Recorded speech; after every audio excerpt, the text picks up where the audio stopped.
On commence, Anne, par un document rare pour cette émission. Un reportage exclusif de Michel Scott dans les tunnels sous l'hôpital Al-Shifa, le plus grand hôpital, vous le savez, de la bande de Gaza, assiégé et pris d'assaut par l'armée israélienne. Salle qui tient à prouver que sous l'établissement se trouve son centre de commandement, son QG militaire, et communique à chaque nouveau tunnel découvert. Regardez le reportage exclusif que Michel Scott a pu réaliser avec Rina Fournier et Gilles Parot dans les pas de Tsahal, qui continuent donc à perforer ces entrées de tunnels.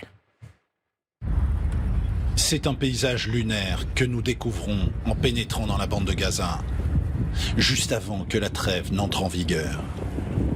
Cette odeur de brûlé est très impressionnante. Et après 45 jours de pilonnage, de bombardements et de combats intensifs, eh bien on constate véritablement que ce champ de bataille est devenu un champ de ruines. Première impression, l'armée israélienne contrôle totalement le cœur de la ville et nous montre ce qu'elle considère comme un centre opérationnel du Hamas, l'hôpital Al-Shifa. Le porte-parole de Tsahal exhibe un arsenal collecté sur ce site en 2 jours seulement, dit-il. Quant aux otages, dont certains effets ont été aussi retrouvés, est-ce qu'il pourrait y avoir des otages détenus dans ce quartier ? À l'heure où je vous parle, il n'y a pas d'otages dans l'hôpital. Mais dans les environs, la réponse est oui. Autre découverte que le renseignement israélien cherchait à confirmer, ce puits de 10 mètres de profondeur.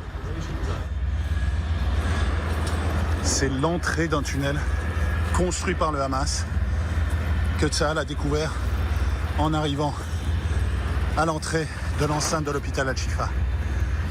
Un peu plus loin, en creusant, les soldats de la 7e brigade ont mis à jour la partie haute d'un autre corridor souterrain qu'ils ont perforé pour y accéder.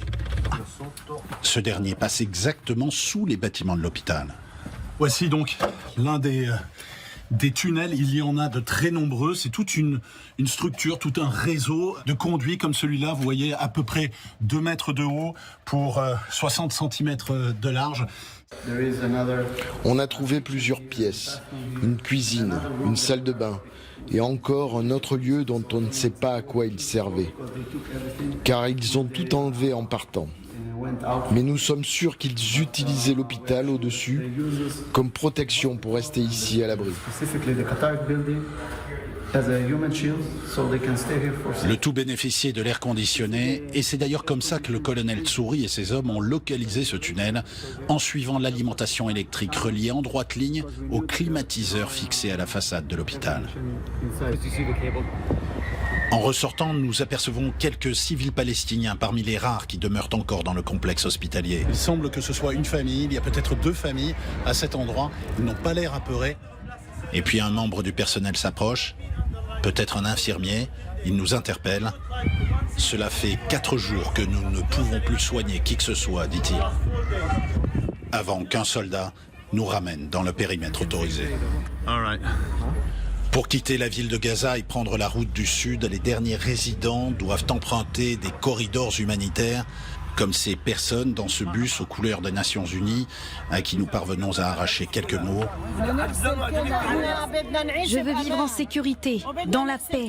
Je suis dialysée et je ne suis plus mon traitement. Je veux de l'aide. Bientôt, les armes devraient se taire dans toute l'enclave de Gaza pour permettre la libération d'un premier groupe d'otages.